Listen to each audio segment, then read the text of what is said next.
Dear students, myself Dr. Manisha Mathur, Associate Professor, Botany Department, SPC Government College Ajmer. हम पढ़ रहे थे methods used in निमेटोलॉजी। आज हम इसका थर्ड पार्ट करेंगे, मेथड्स यूज्ड इन निमेटोलॉजी का। It is sample procedures. Sampling किस तरह से की जाती है? तो निमेटोड्स के लिए फील्ड्स जो होती हैं, कई तरह से हम सैम्पलिंग करते हैं फील्ड्स की। The first method is referred as stratified random sampling method. ये इसका डायग्राम है स्ट्रेटिफाइड रैंडम सैम्पलिंग मेथड का।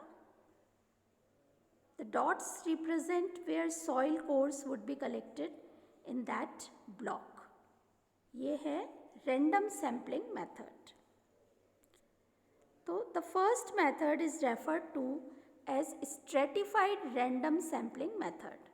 This is nothing more than selecting individual soil cores in a random systematic pattern within a designated area within a field. किसी भी area के अंदर, किसी भी फील्ड के अंदर, किसी भी एरिया में हम रैंडम सैम्पलिंग करते हैं सिस्टमैटिक पैटर्न से। In this case, a field is often simply divided up into several blocks. Field को कई ब्लॉक्स के अंदर डिवाइड कर देते हैं। जैसे अभी हमने डायग्राम देखा था जिसके अंदर 4 ब्लॉक्स में डिवाइड करी हुई थी फील्ड। तो फील्ड को हम कितने सेवरल ब्लॉक्स में डिवाइड कर देते हैं? Up to 20 acres each block, हर ब्लॉक 20 एकड़ तक का हो सकता है। Samples are usually collected with a soil probe from about 15 to 20 locations that thoroughly represent the area. 15-20 location से हम सैम्पल्स कलेक्ट करते हैं उस एरिया के अंदर से। Each soil core is taken to a depth of 6 to 8 inches in a systematic pattern. Her soil जो sample है 6 से 8 इंच तक की डेप्थ में तक लिया जाता है। If possible, soil samples should be collected from the rows where the previous crop was grown to give the best indication of population levels of nematode. ये प्रेफर किया जाता है कि सॉइल सैंपल उसी जगह से कलेक्ट करा जाए जहाँ पर पहले भी क्रॉप ग्रो हो रही थी, ताकि निमेटोड्स का अच्छे से पता पड़ जाए उसके लेवल्स का। All of the soil cores are collected in a bucket. सारे जो सॉइल सैंपल्स होते हैं उनको बकेट में कलेक्ट करते हैं और उनको मिक्स कर देते हैं। अलग अलग जगह से कलेक्ट करके उनको मिक्स कर देते हैं एक ही ब्लॉक में से। And approximately 1 pint is removed and added to a plastic bag. और उसको उस सैंपल के एक पोर्शन को लेके प्लास्टिक बैग के अंदर ऐड कर देते हैं। Quart sized freezer bags are one of the best type of bags to use. Quart size जो बैग्स होते हैं, फ्रीज़र बैग्स, वो सैम्पलिंग के लिए काम में लिए जाते हैं। Quart size freezer bags are one of the best type of bags to be use. Sandwich bags are fragile and should not be used for soil samples. Don't use boxes that are intended for nutrient analysis at the soils laboratory because boxes will allow the samples to dry out. Box को काम में नहीं लेना चाहिए क्योंकि box के अंदर अगर हम सैम्पलिंग करते हैं तो सैंपल्स जल्दी से ड्राई हो जाते हैं और उससे क्या होता है, कई निमेटोड पॉपुलेशंस किल हो जाती हैं। Killing any nematode present. Be sure to mark each bag with sufficient information to make it identifiable including producer's name कि कौन है इस खेत का मालिक, field name and location within the field where the sample came from. This is the field that is divided into 4 areas using stratified random sampling. The dots represent where the soil cores would be collected in that block. अब जो दूसरा method है वो है grid sampling. Diagram देख लीजिए आप पहले। द सेम फील्ड, जो हमने पहले फील्ड ली थी, उसको ग्रिड सैम्पलिंग मेथड से डिवाइड किया गया है with 5 acre grids A total of 18 samples would be collected. 18 sample collect किए गए हैं इस एरिया में से. The insert shows the sampling point and how 10 sample cores would be collected around it. ठीक है. The second method of collecting soil sample that is used by a number of producers is grid sampling. Grid sampling method काम में लिया जाता है. Grid sampling uses a systematic approach to divide a field into a number of squares or grids of equal size. Field को equal size की grids में divide किया जाता है.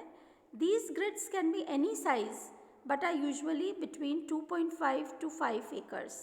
किसी भी साइज़ की ग्रिड हम ले सकते हैं, लेकिन अधिकतर ये साइज़ होता है 2.5 से 5 एकड़. A point is assign to the centre of the grid. अभी आपको इंसेंट में दिखाया था कि एक सेंटर के अंदर एक पॉइंट असाइन किया जाता है and soil samples are collected from an area 10 to 15 feet around the centre point. उस सेंटर पॉइंट से 10 से 15 फीट चारों तरफ से सैंपल लिया जाता है. वही है 6 to 8 inches should be obtain from each grid. Depth होती है 6 से 8 इंच की डेप्थ से सॉइल सैंपल लिया जाता है. Grid sampling requires a GIS program that can take a field boundary and assign a grid pattern to that field. Once the grid pattern has been assigned, the information can be loaded into a hand held GPS device so it can locate accurately each of the sampling sites within a field. GPS device को भी काम में लेके हम sampling कर सकते हैं. The third method that has recently became used is zone sampling. Zone sampling method recent method है. इसमें zones जो होते हैं they are nothing more than a method of dividing the field into similar areas usually based on soil texture. The use of ECA and the Veris soil EC mapping system is being more widely used to develop zones. Once the machine has been run through a field,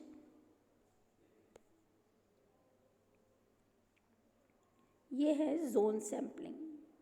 The same field is divided for zone sampling. The lightest soil zone would be divided into separate samples because these areas are not adjacent. The sampling sites are outlined in the lightest zone where soil cores would be collected. The next zone is not divided and is treated as one sample. Lightest texture, light color वाला lightest texture का है और dark color वाला heaviest texture है. ये देख सकते हैं आप, अलग अलग जोन्स में उसी फील्ड को डिवाइड किया गया है और इसके अंदर फिर रैंडम सैम्पलिंग की गई है. ये सैम्पलिंग पैटर्न है डैमेज एरिया और infected patch in a group. Damaged area जो है या इन्फेक्टेड पैच है किसी उसके अंदर, infected patch in a crop, कि अपन देखते हैं कि किसी फील्ड के अंदर एक जगह ऐसी है, एक पैच ऐसा है जहाँ पे प्लांट्स बहुत ज़्यादा इन्फेक्टेड हैं, तो उस जगह ऐसे सैम्पलिंग की जाती है. This is soil sampling pattern for row crops. ये है sampling patterns in the autumn after the crop has senesced और in the spring prior to planting. This pattern can also be used for fallow crops fields and crops that are not planted in rows. ये देख सकते हैं आप दोनों diagram. Soil sampling pattern for row crops and in autumn after the crop has senesced. ये इस तरह से soil sample करते हैं. Sampling soil with a 2.5 centimeter diameter soil probe. This is the way. और bucket में collect कर रहे हैं.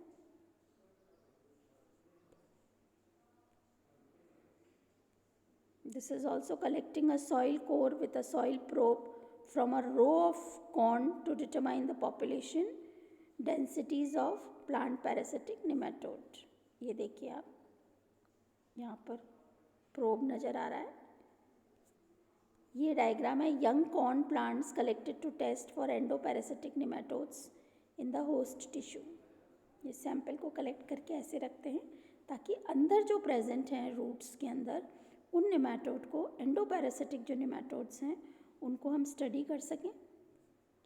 दिस इज़, ये रूट मास है, पूरा का पूरा बॉल है रूट का। Root mass collected to test for endoparasitic nematodes in roots mid season. ये root mass, this is the root mass. तो these were some of the sampling patterns used, और हम कंटिन्यू करेंगे नेक्स्ट क्लास में। Okay, thank you.